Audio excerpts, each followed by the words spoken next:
If you are new to the Urantia book, I really can't stress enough how complete and replete this is of a presentation of what is transpiring here. This truly is the only revelation on the planet. There's nothing else like it on the planet. No Bhagavad Gita, no Bible, no Book of Mormon. They're no, and even some of the more New Age ones like your Celestial Prophecy or whatever these Celestine, I don't know how to say it. Don't take my word for it. Really, truly investigate this. And I'm going to give you an example right now on paper, God's relation to the individual. Page 68, this starts. This is called the consciousness of God. So it really synthesizes some East and West. Remember, they talk about God consciousness a lot in the Eastern thing. So this is a great synthesis of it, but it's important to note, no words can do it. And it might even be in this paper where they touch on that. They say that often. And it really is the case. Yesterday we were talking about the difference between the third person of deity, which they call the Holy Spirit in some traditions, and that presence working with us in the universe as another helper through the universal mother spirit, and all these coordination and synthesis. And when you're sitting there and the sunshine is on you and you're feeling at peace and you're feeling spiritual, there's really no words to say, oh, well, I'm getting this aspect from the Holy Spirit, I'm getting this aspect from the fragment of divinity within me. So this kind of hits on that, and we'll have to read more to figure this out. The consciousness of God. Morality has its origin in the reason of self-consciousness. It is super animal. Another thing that sets us apart from the animal. Yes, animals can be loving, but it's more of an instinct. It's wholly evolutionary. Human evolution embraces in its unfolding all endowments antecedent to the bestowal of the adjusters and to the pouring out of the spirit of truth. So those are two aspects that we have working with us. The adjuster is our most personal and intimate spirituality. That is destined to be our spirit. That's a fragment of God. The spirit of truth is basically the spirit of the Son, the second person of the Trinity. But the attainment of levels of morality does not deliver man from the real struggles of mortal living. As in, if you're just a secular humanist, it's not enough. You could be very moral, but you're going to have to go beyond that level. Morality can be described as a philosophy. Somebody could write a theorem about what that moral thing is. But now we're getting to the level beyond words, beyond theology. Man's physical environment entails the battle for existence. The social surrounding necessitates ethical adjustments. The moral situations require the making of choices in the highest realms of reason. But here, the spiritual experience, having realized God, demands that man find him and sincerely strive to be like him. Even all of these other ones can end when your life ends. But if you wake up on those distant shores after this life is over and you say, wow, my journey is still continuing, now you're going to have to realize, well, there's more than just these things. There's something that transcends these things. Now I must find and try to be like this God.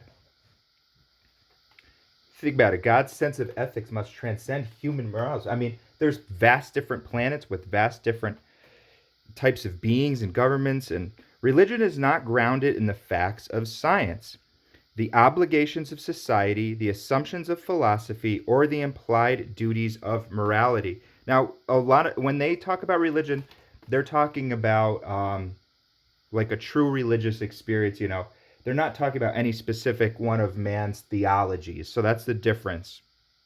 Religion is an independent realm of human response to life situations, and it is unfailingly exhibited at all stages of human development, which are post-mortal, beyond this.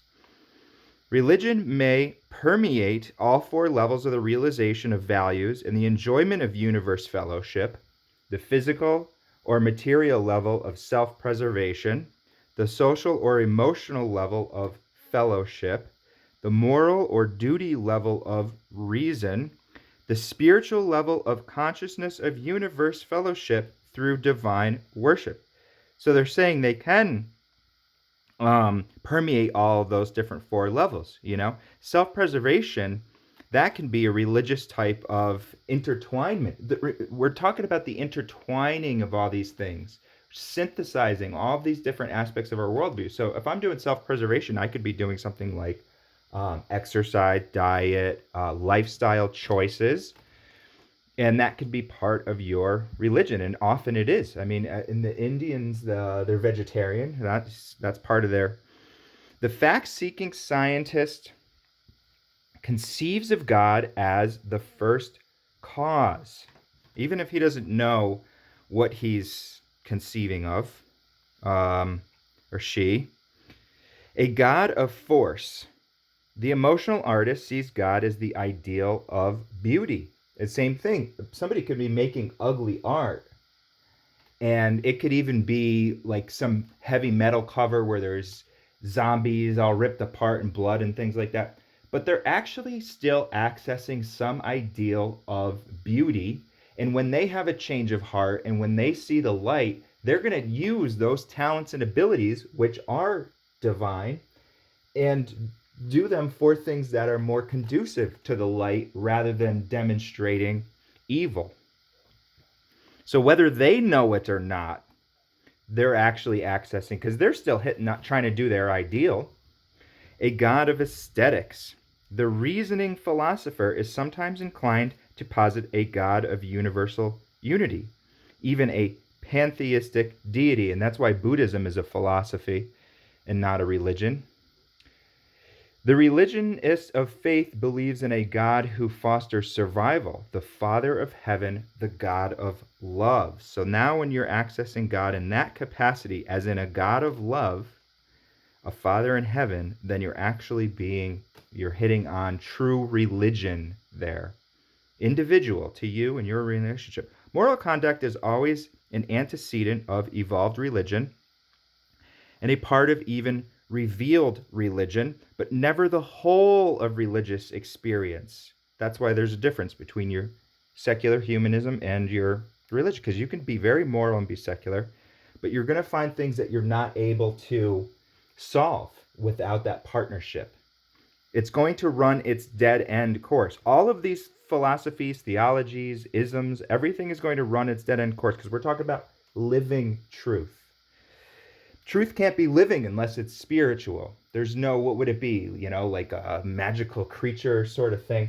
But when you understand spiritually, you understand truth is more of a surrounding circuit-like sort of, okay, the spirit of truth. Social service is a result of moral thinking and religious living. Morality does not biologically lead to the higher spiritual levels of religious experience. The adoration of the abstract beautiful is not the worship of God. See, they're saying you can't get it just through these things. Neither is exaltation of nature. You can't get it even through that. Nor the reverence of unity, the worship of God. There's no replacing it. There's really only one, and saying, I'm going to worship a God of love. It's a change of heart, folks. Not just an understanding of the external. Evolutionary religion is the mother of science, art, and philosophy, which elevated man to the level of receptivity to revealed religion. See, that's the evolutionary religions. Your ghost fears, they started out, we got to fear the sun and the lightning and everything. But eventually it evolved to say, wow, we're receptive to these words in this book. They sound like really phenomenal to me. I'm going to be receptive to that, because this is revealed religion.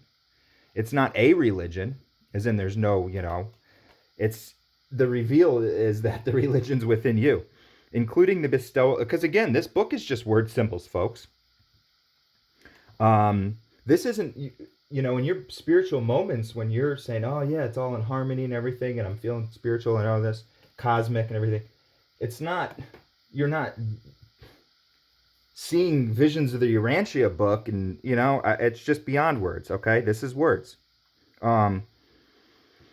Including the bestowal of the juster and the coming spirit of truth. The evolutionary picture of human existence begins and ends with religion, albeit very different qualities of religion. See, that's the evolved. See, we begin with religion and that fear of fire and everything, fire worship. But we end with these concepts that are about brotherhood amongst all, unity, sisterhood, all that. Albeit very different qualities of religion. One evolutional and biological, the other revelational and periodical. So it's periodically upstepped, as in this isn't the final word. So that was one of the mistakes of man's Bibles, was to say that this is the final word. They didn't understand that truth is living and it needs to be upgraded. And now they're left in the dark. And the only people that it's appealing to are fearful people that are just, oh no, if I do anything other than Bible, I'm going to go to hell. Okay? But we want to embrace the love of God, not the fear aspect of evolved religion. And so while religion is normal and natural to man, it is also optional. Again, no coercion. Man does not have to be religious against his will. So nobody should try to impose that on another being. Even amongst mates, you shouldn't try to force your mate into doing it, because it's going to help. Yeah, it's definitely going to help them. If they read this book, it would definitely help them. But you can't force them to it. It's God wouldn't even do it, so you shouldn't do it. Religious experience, being essentially spiritual, can never be fully understood by the material mind. Hence, the function of theology is the psychology of religion. Now, we have more than just a material mind, so we can have religious experience, okay? But it's not just our material mind that's kind of functioning through. The best that you can do with that is the psychology of religion. The essential doctrine of human realization of God creates a paradox in finite comprehension. It is well nigh impossible for human logic and finite reason to harmonize the concept of divine immanence.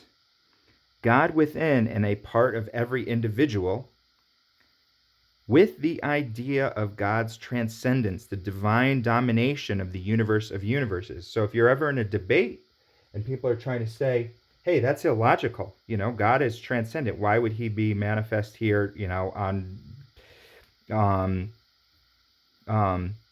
God's divine universes with here inside of you? That seems like it is a paradox. You say, well, yeah, it is a paradox, and I'm not trying to convince you anyways. I mean, you have to have your own change of heart. If you want to say it's a debate, I lost the debate. Another good line for you is to say, the better part of valor is backing off. And that is where you say, I could really, try to be a zealous type of person about this. But the better part of valor is to back off. These two essential concepts of deity, because nothing's in jeopardy for us. Even that person's soul is not in jeopardy. If they have the capacity to understand this, they will at their own time. We're not trying to rush anybody or anything. We want to obviously do what we can to help and assist, because service is essential.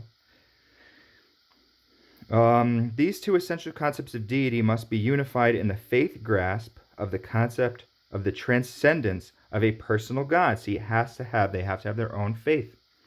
And in the realization of the indwelling presence of a fragment of that God, in order to justify intelligent worship and validate the hope of personality survival.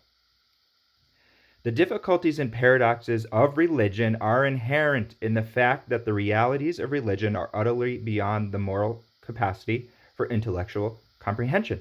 But that's a strength, in fact, because if you're not trying to convince, then you simply have to say, God is a reality, God is a fact, I know it, you can't know what I know, and let's move on. And I can't prove it, I don't want to prove it. I know it. I've proved it to myself, and you can do that too.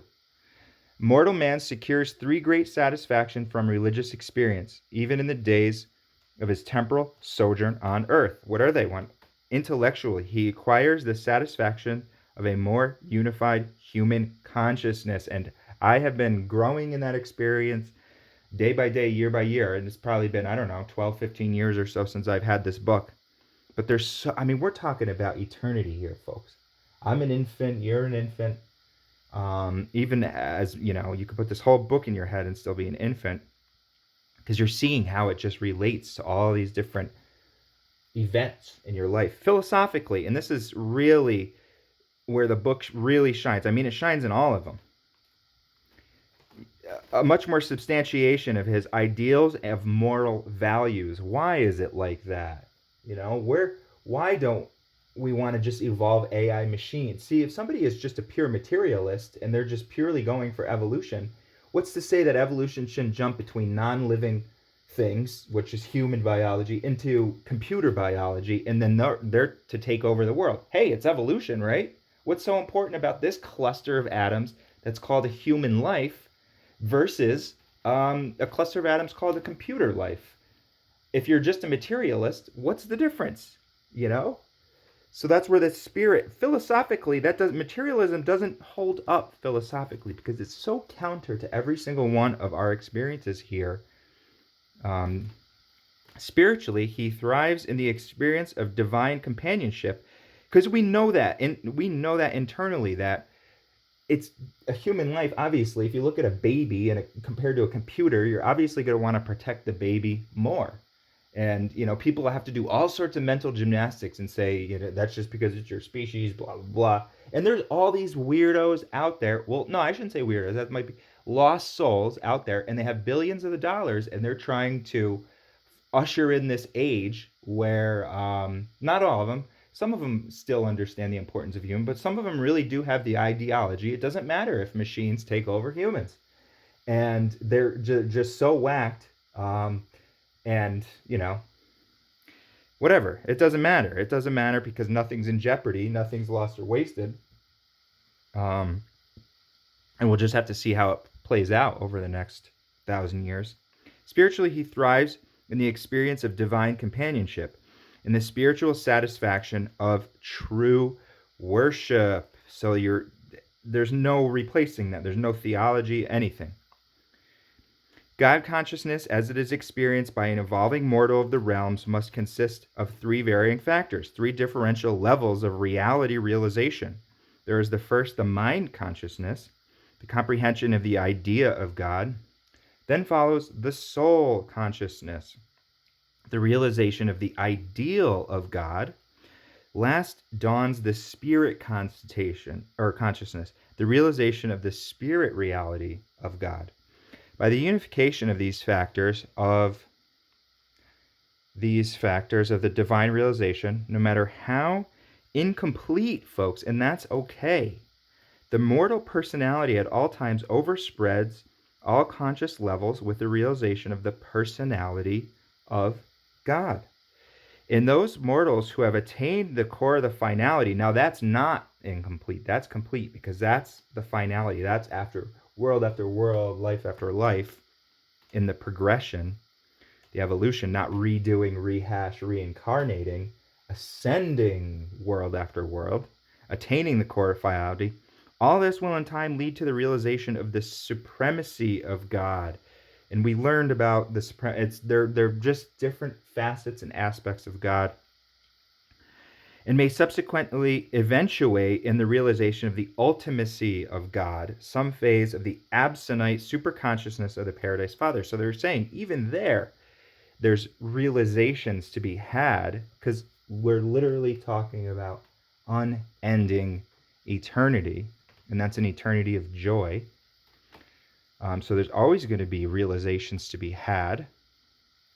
The experience of God consciousness remains the same from generation to generation, but with each advancing epoch in human knowledge, the philosophic concept and the theologic definitions of God must change. And that's where man's Bible gets it wrong.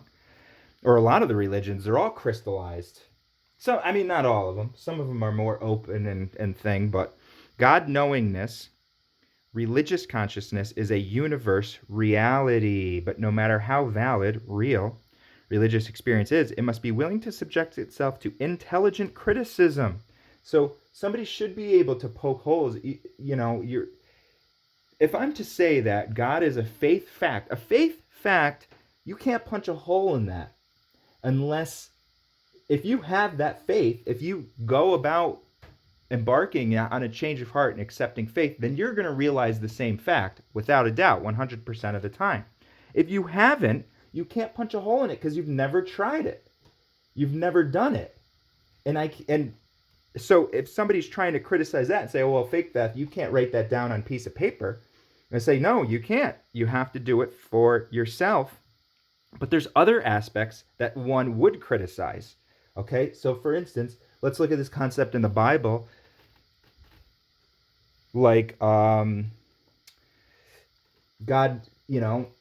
not having sympathy for the mortals until he sees his son bleeding on the cross. I mean, where is that change? Why on little human earth planet that this great God, who is supposed to be a loving divine being, says, no, fuck those guys, I'm not going to do anything. Oh, wait a minute. Oh, my own son was bleeding there? Oh, well, now I'll like them. No, why would God's eternal attitude of love change? So that's an intelligent criticism. That's a philosophy thing. Saying that a faith fact, how can you prove, God is non-falsifiable, right? A scientist would say that. There's no way to disprove sort of that claim, because it's just too vast of a thing. We'll say, yeah, you have to experience it individually. Anyways, there's no theologic or philosophical rule that's breaking to say you have to experience. It's like saying, what was college like? Well, I could write you a paper about it, but unless you experience it, you don't know what it felt like. But, all right, anyways. And reasonable philosophic interpretation. It must not seek to be a thing apart in the totality of human experience. You can't just say, because blind faith, because, well, why does this, and this don't make sense? Well, because blind faith. Eternal survival of personality is wholly dependent on the choosing of the mortal mind. See? That's why. Whose decisions determine the survival potential of the immortal soul. When the mind believes God and the soul knows God, and when the fostering adjuster, they all desire God, then is survival assured. Okay? And that's, you can be resurrected based on the mercy. So don't think, hey, my loved one passed away at a younger age and they hadn't done all these things. Are they going to, so that means they're not going to survive? No, unlike in man's Bible, you'll be resurrected and given another chance based on the mercy. And then when you truly either reject or accept out of a whole soul choice, out of a complete awareness of what you're accepting and rejecting, limitations of intellect, curtailment of education, deprivation of culture, impoverishment of social status, even inferiority of the human standards of morality, resulting from the unfortunate lack of educational. So we have a lot of this here. I mean, we're talking about the backwards planet. So this is really what we're seeing on a massive, massive level here. Cultural and social advantages cannot invalidate the presence of the divine spirit in such unfortunately and humanly handicapped but believing individuals. So, and again, that believing word can be super abstract, and it's the mercy there. Okay. The indwelling of the mystery monitor constitutes, at least it's abstract to the point of where you still have capacity, okay? If they still have the capacity, then they will have more chances. But eventually they're going to have to be believing individuals. You're not going to get to the immortal core of finality. You're not going to live forever. You're not going to live eternally unless you do become a believing individual. So there is justice. There is a line in the sand eventually. But it's the most merciful type of line in the sand. But we want there to be that. We need there to be justice. The indwelling of the mystery monitor constitutes the inception and ensures the possibility of the potential of growth and the survival of the immortal soul. The ability of mortal parents to procreate is not predicated on their educational, cultural, social, or economic status. Okay, so it's just a little, um, you know, metaphor there. The union of the parental factors under natural conditions is quite sufficient to initiate offspring. Same thing goes with your indwelling adjuster within you. The human mind, discerning right and wrong and possessing the capacity to worship God in union with the divine adjuster, is all that is required in the mortal to initiate and foster the production of his immortal soul. Let's look at this again. A human mind discerning right and wrong. Okay, that could be even somebody you very vehemently disagree with politically, and a lost soul, folks. That could be a lost soul. But their concept of right and wrong might be a little bit confused because of their cultural influence. But when given the chance and given a better cultural influence, then they'll be able to. And when I say lost soul, I don't mean doomed to hell or something like that. I mean they're just still feeling it out. Because there is no hell. That doesn't make sense on a philosophic level. Why God would have that? So you can wipe that concept out of your mind.